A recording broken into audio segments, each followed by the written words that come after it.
Hello mes amis, j'espère que vous allez très bien. De mon côté, je me porte à merveille.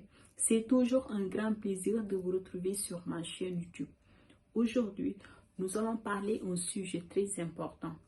Il est temps qu'on rentre au pays car les Français ne veulent plus les étrangers. Alors, le sujet porte sur le projet de loi immigration. Cette fois-ci, je m'adresse aux étudiants et les immigrés. Au cours de la séance du débat, plusieurs propositions ont été exposées par les sénateurs.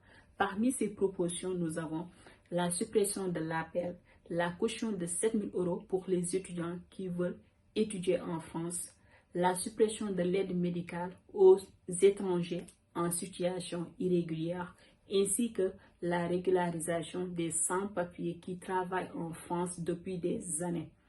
Avant d'entrer dans le vif du sujet, mes amis, j'aimerais que vous cliquiez sur le bouton s'abonner et sur la cloche de notification afin de ne pas manquer mes prochaines vidéos.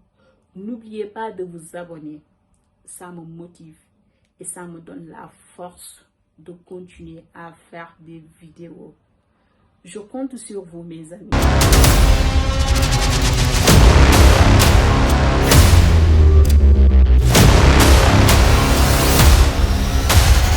Comme vous le savez, les sujets d'actualité en France ces derniers temps concernent principalement sur le projet de loi immigration.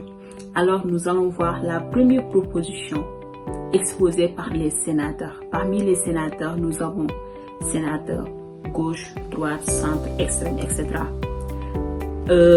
Gauche, c'est les Mélenchon, droite, les Marine Le Pen, les Gémeaux, etc. Tout ce qui est droite, eux, ils n'aiment pas les étrangers. Tout ce qui est gauche, on peut dire que eux, ils favorisent les étrangers. Alors, la première proposition présentée par les sénateurs est de fixer une caution de 7 000 € pour les étudiants étrangers. Aïe! À peu près 5 millions de francs CFA. Et de justifier chaque année leur présence à l'université. C'est-à-dire si l'étudiant il est ponctuel ou pas. Ça devient compliqué. Selon Roger Karoutchi et la partie droite, les Marine Le Pen, eux, ils ont constaté que les étudiants, ils demandent le visa juste pour venir travailler et non pour les études. Écoutons les propos de Roger Karoutchi. Monsieur le ministre, il s'agit d'un amendement portant sur les titres de séjour étudiants.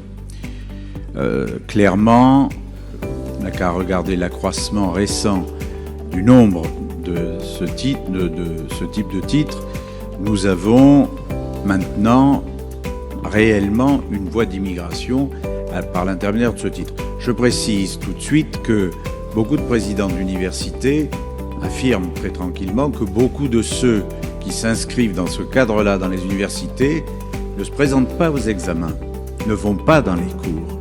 Donc en réalité, c'est devenu un titre de séjour qui permet pratiquement une immigration, pas clandestine, mais une immigration détournée de son objectif premier. L'objectif de cet amendement est de dire, mettons en place, parce qu'il faut bien trouver un moyen désincitatif, une caution naturellement. Si ensuite la personne en question part volontairement, la caution sera remboursée. Si un autre type de titre de séjour est remis à l'étranger dans cette situation, naturellement la caution est remboursée. Mais il faut trouver quelque chose. Le rapport de l'OCDE est assez malheureux pour la France sur à la fois le nombre, la qualité, le niveau de ce que nous attirons aujourd'hui comme étudiants. Et si les présidents d'université, si un certain nombre de responsables nous disent qu'en parallèle, un très grand nombre de ceux qui arrivent dans nos universités par ce titre, en réalité ne suivent pas les cours, ne vont pas aux examens, nous avons un vrai problème par rapport au détournement sur ce sujet. Donc, la proposition, c'est de mettre en place une caution désincitative, mais qui serait, je le rappelle, remboursée au cas où les choses se passeraient normalement.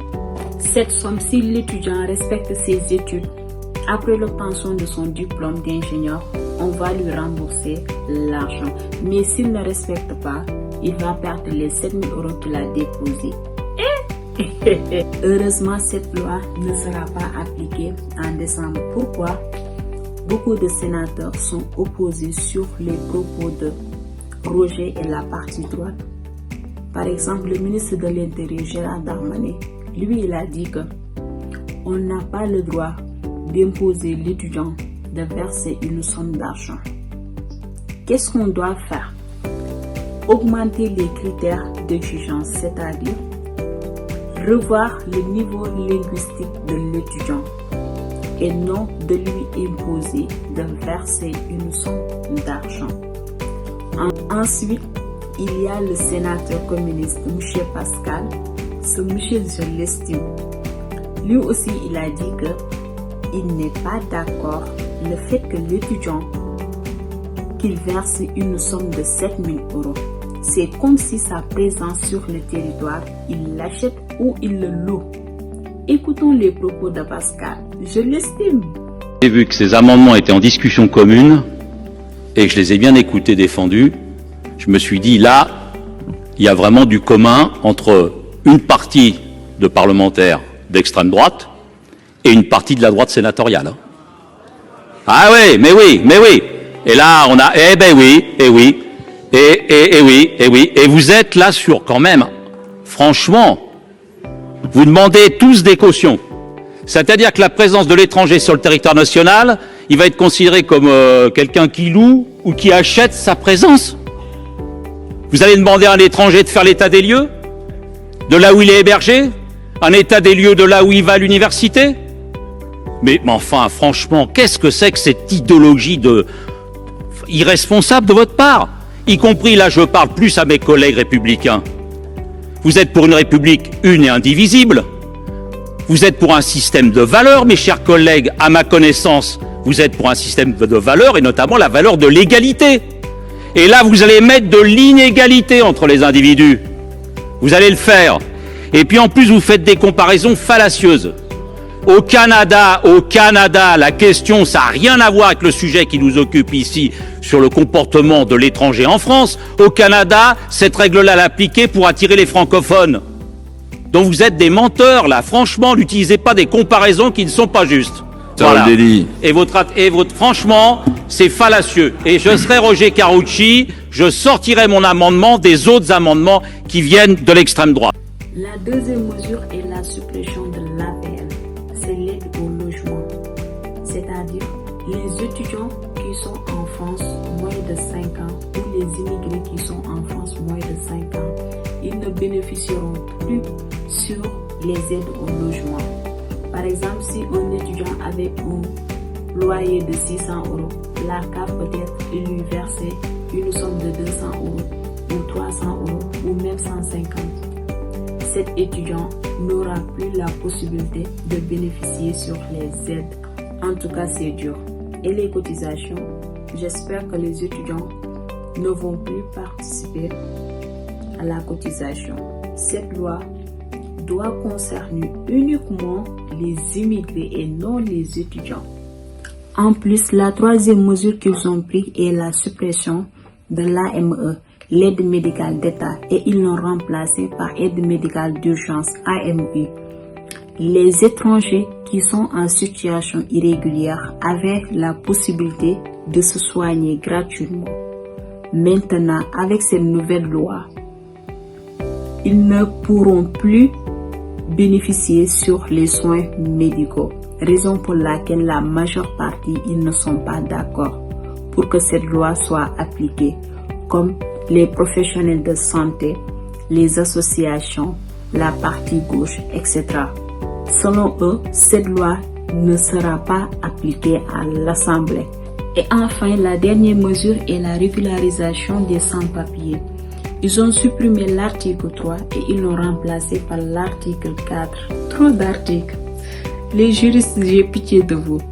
Cet article va permettre aux étrangers en situation irrégulière et qui travaillent dans les métiers en tension de se régulariser. Écoutons le ministre du Travail. les sénateurs, les républicains et les sénateurs centristes se sont mis d'accord pour supprimer l'article 3 du projet de loi immigration qui prévoyait la délivrance de plein droit d'un titre de séjour pour les travailleurs sans papier dans les métiers en tension. Mais à la place, ils se sont mis d'accord sur la création d'un nouvel article de loi qui prévoit une régularisation pour les travailleurs concernés, mais à la discrétion des préfets, avec quand même un contrôle strict sur chaque dossier, sur l'intégration du candidat, le respect des valeurs de la République, de l'ordre public. Qu'est-ce que vous pensez en tant que ministre du Travail de cette nouvelle rédaction? L'objectif que nous avions avec le ministre de l'Intérieur est que nous puissions proposer à des hommes et des femmes qui travaillent en France dans des métiers en tension, qui travaillent légalement mais qui ont une situation personnelle irrégulière, c'est-à-dire qui n'ont pas de titre de séjour, de pouvoir être régularisés. L'accord trouvé par les sénateurs centristes et républicains, par la majorité sénatoriale, permet d'aboutir à cela. Ça signifie qu'il y aura dans le texte, si le Sénat l'adopte ce soir, une disposition permettant de régulariser les hommes et les femmes qui travaillent, qui sont dans des métiers extrêmement utiles pour les Français. La navette parlementaire, la suite du débat avec l'Assemblée nationale permettra certainement de discuter, d'affiner un certain nombre des dispositions de cet amendement, mais c'est un pas dans la bonne direction qui va permettre d'atteindre l'objectif. Voilà les différentes mesures qui ont été prises au Sénat. Maintenant, tout est clair. Pour les étudiants qui disaient ça ne vaut plus la peine de continuer la procédure. Mes amis, je vous recommande à poursuivre votre démarche car cette loi ne sera jamais appliquée. Monsieur Pascal l'a confirmé et monsieur le ministre. Du coup, continuez votre procédure, ne baissez pas les bras, ni désespérez. Continuez, Dieu fera grâce et vous aurez votre acceptation. Contrairement à la suppression de l'APL, cette mesure peut-être elle sera appliquée car la majeure partie ne sont pas opposés. Si la vidéo vous a plu mes amis, n'hésitez pas de liker et de cliquer sur le bouton s'abonner. Et on se dit à très vite pour une prochaine vidéo. Bye!